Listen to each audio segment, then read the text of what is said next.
Welcome to my online class my dear students. आज हम लोग बीसीए और बीएससी का जो सेमेस्टर 1 का पेपर है सी एंड सी प्लस प्लस, उसमें आज हम लोग टॉपिक देखेंगे वेरिएबल।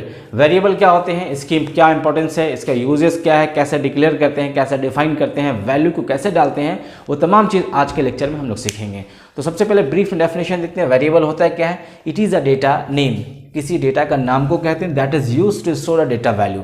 कोई भी डेटा का नाम को हम वेरिएबल कह सकते हैं ताकि वो क्या करे, वो जो है डेटा वैल्यू को स्टोर करे। यानी कि हम जो डेटा को फेड करेंगे, डेटा को डालेंगे, तो डेटा को डालने के बाद कहीं ना कहीं कुछ चीज़ होनी चाहिए जो डेटा को स्टोर करे, डेटा को होल्ड करे। क्योंकि हम जो भी डेटा डालेंगे तो मेमोरी में कहीं ना कहीं वो एलोकेट होगा, मेमोरी में स्पेस एलोकेट करेगा और उस मेमोरी में, उस जगह में क्या होगा, उस वैल्यू को रखा जाएगा। ठीक है, इसीलिए हम जो है वेरिएबल को डिक्लेयर करते हैं। तो वेरिएबल में जब डिक्लेयर करेंगे तो हम वहाँ पे डेटा को होल्ड कर सकते हैं, डाल सकते हैं। ठीक है, रियल लाइफ के हम एग्जांपल ले सकते हैं। मान लें एक एग्जांपल आप समझे यहाँ पे कि वेरिएबल होता क्या है। यहाँ पे हमने एक ग्लास लिया और ग्लास को हमने वाटर से फिल कर दिया। ठीक है, वाटर से हमने ग्लास को फिल कर दिया। अब आप कह सकते हैं वाटर क्या है, वाटर जो है वो डेटा है और ग्लास क्या है, वेरिएबल है। यानी वेरिएबल का जो डेटा वो वेरी करेगा, कभी कम होगा कभी ज़्यादा होगा। यानी जब एग्जीक्यूशन करेंगे हम प्रोग्राम में, तो प्रोग्राम करेंगे तो प्रोग्राम में जो वेरिएबल होगा उसका डेटा क्या होगा, वेरी करेगा, कम होगा, कभी ज़्यादा, कभी बढ़ जाएगा, कभी घट जाएगा। इस तरीके से उसको हम वेरिएबल कहते हैं, यानी वेरी करेगा। ठीक है, और वेरिएबल किस टाइप का होता है, एक जस्ट लाइक अ कंटेनर होता है जो डेटा को स्टोर करेगा, होल्ड करेगा, जैसे ग्लास में यहाँ पे पानी होल्ड कर रहा है। ठीक है, बहुत सारे रियल लाइफ में एग्जाम्पल्स हैं। हर एक चीज़ को होल्ड करने के लिए किसी न किसी कंटेनर की ज़रूरत पड़ती है। ठीक है, अब हम इसकी और पॉइंट्स को देखते हैं, समझते हैं कि जब हम वेरिएबल डिक्लेयर करेंगे तो वेरिएबल डिक्लेयर करने के बाद जो वेरिएबल, मान लें हम यहाँ पे एक आपको एग्जांपल दिखाते हैं। इंट आई हमने लिया, हमने कैर नेम लिया। ठीक है, तो अभी आप लोगों में से बहुत लोगों को ये चीज़ समझ में नहीं आ रही होगी कि ये क्या चीज़ है। बस एक से दो लेक्चर आप और कंटिन्यू देखिए, आपका ये सारा जो कंसेप्ट है क्लियर हो जाएगा। हम लोग प्रोग्रामिंग शुरू करने के 2-3 स्टेप के पीछे हैं। जैसे ये कंप्लीट हो जाएगा हम लोग क्या करेंगे, प्रोग्रामिंग शुरू कर देंगे। ठीक है, तो पहले प्रोग्रामिंग शुरू करने के पहले हमें सारे मटेरियल को गैदर करना होगा, जमा करना होगा, उसको समझना होगा कि हम प्रोग्रामिंग में सोर्स कोड में लिखेंगे क्या। ठीक है, इसलिए हम वेरिएबल पढ़ेंगे, इसके बाद डेटा टाइप और देन ऑपरेटर पढ़ के फिर हम लोग क्या करेंगे, प्रोग्रामिंग शुरू कर देंगे। तो आप देखें हमने यहाँ पे 2 एग्जाम्पल। इस आई को आपने कल देखा था, कल के लेक्चर में। आप यहाँ इसको आइडेंटिफायर कह सकते हैं, लेकिन ये है क्या, वेरिएबल। यानी ये जो आई है किस टाइप का वेरिएबल है, इंटीजर टाइप का है। यानी इस आई में हम किस टाइप का वैल्यू रखेंगे, इंटीजर। इंटीजर क्या होता है, होल नंबर होता है, जीरो भी होता है, नेगेटिव भी होता है और पॉजिटिव भी होता है। उसी तरीके से यहाँ नेम है, ये कैर है, यानी नेम में हम क्या डाल सकते हैं, नेम में हम क्या डाल सकते हैं, किसी का भी पार्टिकुलर कैंडिडेट का, स्टूडेंट का हम जो है नाम उसमें डाल सकते हैं। ठीक है, तो अब आपको समझ में आ गया होगा कि ये जो वेरिएबल है इसमें हम नेम को डालेंगे, इस वेरिएबल में हम नंबर को डालेंगे, डिजिट को डालेंगे, इंटीजर को डालेंगे। तो वेरिएबल का काम जो है, फंक्शन समझ में आ गया। वेरिएबल जो डिक्लेयर करते हैं दैट मीन्स उसमें हम डेटा को, वैल्यू को स्टोर करने के लिए करते हैं। और ये ज़रूरी भी है, जब तक हम वेरिएबल डिक्लेयर नहीं करेंगे हम डेटा कहाँ स्टोर करेंगे। तो वेरिएबल जैसे डिक्लेयर करेंगे, मेमोरी में ये वाला जो वेरिएबल है कहीं ना कहीं मेमोरी में स्पेस को एलोकेट करेगा और फिर हम उसको प्रोग्राम जब रन करेंगे तो वहाँ हम वैल्यू को डाल सकते हैं। ठीक है, इसके बहुत सारे एग्जाम्पल्स हो सकते हैं, लेकिन इसको और डिटेल्स में समझना है तो इसके पहले हम डेटा टाइप्स पढ़ लेंगे। डेटा टाइप्स जब पढ़ लेंगे तब हमको ये जो वेरिएबल है वो कंप्लीटली क्लियर हो जाएगा। ठीक है, चलिए अब शुरू करते हैं डेटा टाइप्स। तो हम लोग बात कर रहे थे डेटा टाइप्स का। अब हम लोगों ने डिफरेंट टाइप्स ऑफ डेटा के बारे में जाना। मैं एक एग्जाम्पल लिखता हूँ, जैसे मान लें यहाँ पे एक मैं नाम लिखता हूँ। ठीक है, यहाँ पे मैंने एक नाम लिखा राहुल, या मैंने लिखा अब्दुल, राइट। फिर यहाँ पे मैंने रोल नंबर उसका लिखा 12। यहाँ पे मैंने मार्क्स लिखा 87% लिखा मैंने, 87.14। और यहाँ पे हमने ग्रेड लिख दिया। आप देखें यहाँ पे हमने रोल नंबर लिखा 11, इसका मैंने लिखा 88.10, इसका मैंने ग्रेड ए लिख दिया, राइट। तो आप देखें यहाँ पे हमने जो डेटा डाला है, डेटा 1, डेटा 2, डेटा 3, डेटा 4, उसी तरीके से यहाँ पे data 1, data 2, data 3, data 4, all are data. ये सब क्या है, डेटा, लेकिन अलग अलग डेटा। आप देखें डिफरेंट टाइप्स ऑफ डेटा यहाँ पे हैं। ये आपका जो है स्ट्रिंग कहलाएगा, ये राहुल या अब्दुल क्या कहलाएगा, स्ट्रिंग कहलाएगा। आप ये देखें, ये जो है आपका इंटीजर कहला रहा, राइट। और ये आपका क्या कहला रहा, decimal value, that is floating value. ठीक है, और ये आपके कैरेक्टर कहला रहा है। ठीक है, तो अब आपको समझ में आ गया होगा कि सी में different types of data, huge amount of data types है, राइट। अब हम इसको वन बाय वन करके देखते हैं, इसकी क्लासिफिकेशन करते हैं, तब आपको और क्लियर हो जाएगा कि हम इस डेटा को कौन कौन से कैटेगरी में रखेंगे, ये किधर जाएगा, ये इंटीजर किधर जाएगा, ये वाला डेसिमल वैल्यू किधर जाएगा, या फिर कैरेक्टर किधर जाएगा। चलिए हम देखते हैं डेटा टाइप्स को क्लासीफाई करके देखते हैं कि ये किधर किधर इसको हम ले जा सकते हैं। चलें देखें डेटा टाइप्स जो है यहाँ पे इसको हम इसकी जो है डायग्राम इस तरीके से बना सकते हैं। जनरली 3 पार्ट्स में बांटा जाता है। सबसे पहला जो होता है प्राइमरी, क्या होता है प्राइमरी डेटा टाइप, इसका दूसरा नाम जो है फंडामेंटल भी कहते हैं, इसको क्या कहते हैं, फंडामेंटल भी कहते हैं, ठीक है।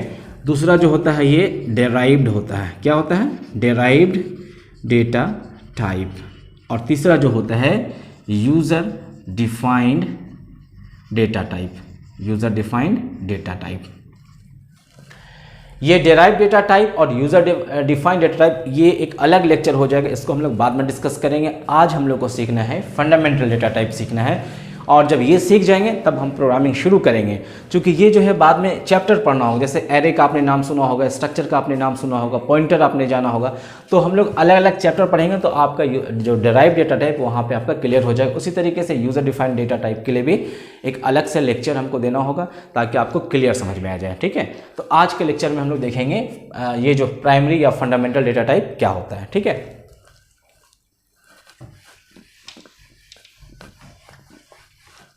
देखें आप यहाँ पे फंडामेंटल जो डेटा टाइप होता है इसको भी हम कैटेगराइज कर सकते हैं।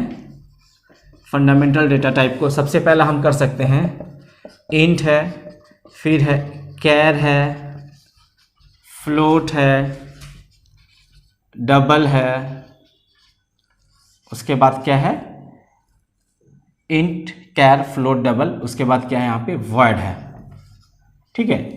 तो इस तरीके से हम फंडामेंटल डेटा टाइप को कैटेगराइज कर सकते हैं। इंट से इंटीजर डेटा टाइप हो गया, कैर से कैरेक्टर हो गया, फ्लोट और डबल दोनों डेसिमल वैल्यू के लिए यूज़ किया जाता है। वर्ड जो होता है ये डेटा टाइप यूज़ होता है लेकिन इसकी कोई वैल्यू नहीं होती है, दैट इज़ कॉल्ड एम्प्टी, ये खाली होता है। जिस तरीके से हम लोग मेन के पहले वर्ड लिखना आपको हम बताए थे कि मेन के पहले वर्ड लिख रहे हैं तो ये क्या रिटर्न करेगा, 0, तो वर्ड का मतलब ही होता है 0, एम्प्टी नल यानी कि कुछ नहीं, ठीक है।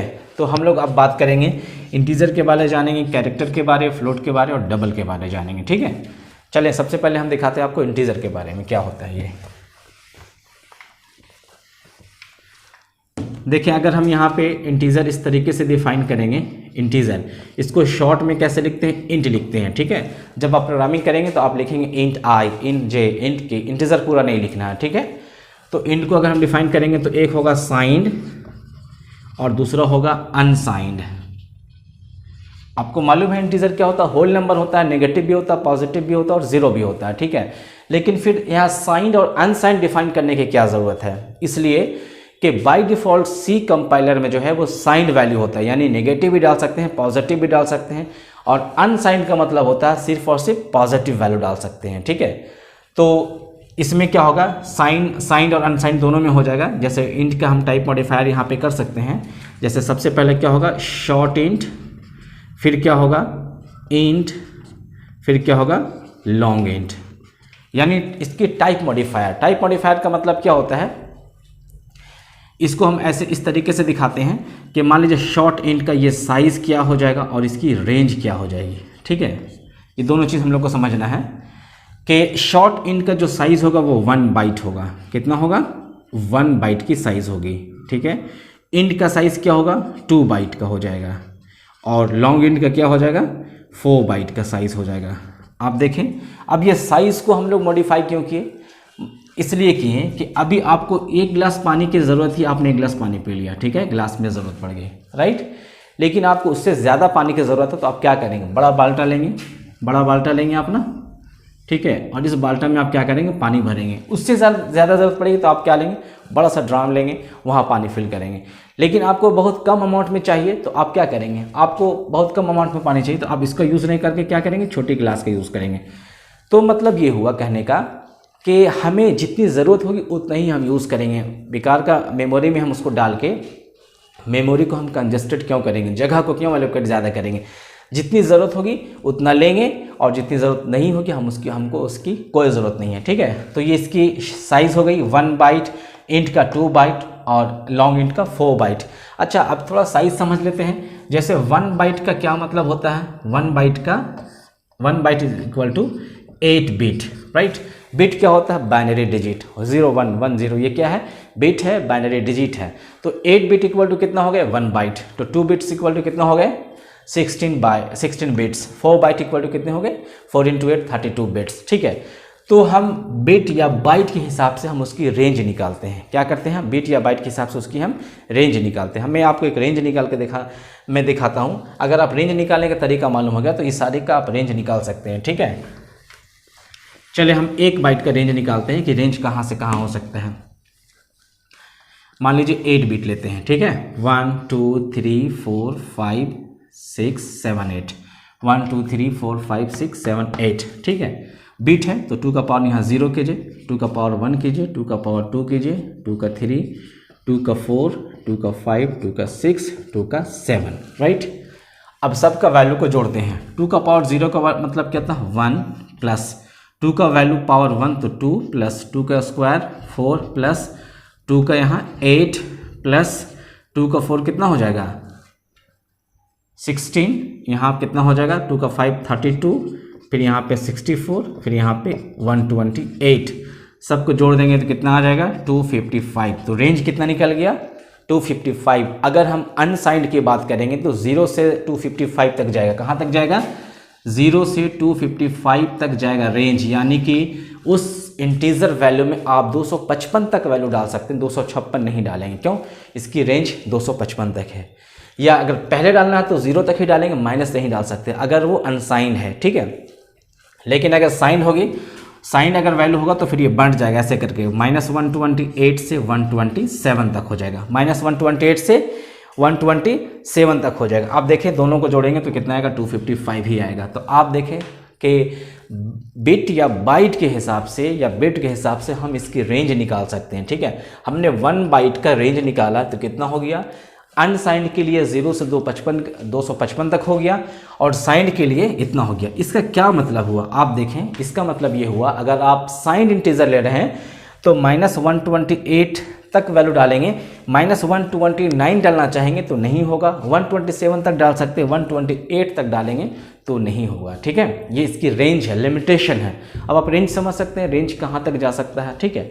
तो इस तरीके से हमने 1 बाइट का निकाला। आपका ये होमवर्क रहेगा, आप खुद से घर में निकालें 2 बाइट का रेंज कितना जाएगा, 3 बाइट का रेंज कितना जाएगा, 4 बाइट का, ये रेंज बहुत बड़ा चला जाएगा। अगर आप निकाल सकते हैं तो निकालेंगे, वरना आप बुक से देख लें, उसको समझ लें कैसे इसकी रेंज निकाली जाती है, ठीक है। तो ये हमने आपको इंटीजर का दिखाया। इंटीजर को इसी तरीके से टाइप मॉडिफाई करते हैं। एक होता है शॉर्ट इंट, दूसरा इंट और तीसरा लॉन्ग इंट। अच्छा, अब ये शॉर्ट इंट और लॉन्ग इंट की क्यों ज़रूरत पड़ गई, मैंने बताया आपको कि जितनी अमाउंट में हमें डेटा चाहिए वही लेना। अगर हमें कम अमाउंट की डेटा चाहिए तो हम शॉर्ट इंट लेंगे, ठीक है। मान लें हमें बहुत कम अमाउंट चाहिए, हम लॉन्ग इंट लेके क्या कर, लॉन्ग इंट अगर हम डिफाइन करेंगे तो मेमोरी में बहुत जगह ले लेगा, जो बाद में एग्जीक्यूशन में क्या होगा, वो जो स्पीड, जो एफिशिएंसी वो कम हो जाएगी। इसलिए जितनी ज़रूरत होगी, जितनी अमाउंट ऑफ डेटा हमारा होगा, उसी हिसाब से हम जो है वेरिएबल को, डेटा टाइप को हम डिफाइन करेंगे और उसको प्रोग्रामिंग में लिखेंगे, ठीक है। चलें उसके बाद देखते हैं आगे। कैरेक्टर की अगर बात करें हम, इंटीजर हो गया हमारा, फिर हमारा कैर है, इसको हम फुल में क्या कहते हैं, कैरेक्टर, ठीक है। लेकिन लिखेंगे क्या, हम इसको कैर लिखेंगे। इसका साइज़ क्या होता है 1 बाइट, ठीक है। इसकी साइज़ 1 बाइट, यह भी साइंड भी होता है अनसाइंड भी होता है, दोनों होता है, 1 बाइट इसका साइज़ होता है, ठीक है। उसके बाद अगर हम देखते हैं फ्लोट की, अच्छा, अगर कैर जो है यहाँ पे 1 बाइट का होता है, इसका रेंज भी आप निकाल लें। अगर 1 बाइट होगा यार, साइंड है तो -128 से 127, अनसाइंड है तो 0 से 255 तक जाएगा, ठीक है। हो सकता है अभी जो नए हैं प्रोग्रामिंग शुरू कर रहे हैं तो अभी थोड़ा समझने में प्रॉब्लम होगा, लेकिन आप इसके बाद वाला एक और वीडियो ज़रूर देखेंगे तो आपका ये जो जितने सारे जो डाउट है वो क्लियर हो जाएंगे, ठीक है। इसलिए आप इसको बने रहें और देखते रहें। एक हम दिखाते हैं फ्लोटिंग पॉइंट। जब भी फ्लोटिंग पॉइंट वैल्यू की बात आएगी तो समझ जाएंगे आप कि डेसिमल वैल्यू की बात हो रही है। तो इसकी क्या कौन कौन से डेटा टाइप है, फ्लोट है, फिर यहाँ पे डबल है, फिर यहाँ पे क्या है, लॉन्ग डबल है, लॉन्ग डबल है, ठीक है। फ्लोट को अगर हम देखेंगे इसका साइज़ क्या होगा 4 बाइट, राइट। डबल का क्या होगा 8 बाइट और लॉन्ग डबल का कितना हो जाएगा 10 बाइट्स, ठीक है ना। 8 बाइट्स 10 बाइट 4 बाइट्स, ठीक है। तो इस तरीके से आप देखें 4 बाइट्स में जितने डेटा आएंगे आप समझ सकते हैं 4 बाइट में कितने बिट्स होंगे 32 बिट्स और रेंज कितना जाएगा आप समझ सकते हैं। तो जब भी ह्यूज अमाउंट ऑफ डेटा की ज़रूरत होगी, ठीक है, बहुत बड़े बड़े अमाउंट ऑफ डेटा की ज़रूरत होती है तो हम वहाँ पे फ्लोटिंग पॉइंट का वैल्यू का यूज़ करते हैं, ठीक है। तो ये 4 बाइट हो गई, 8 बाइट 10 बाइट्स, ठीक है।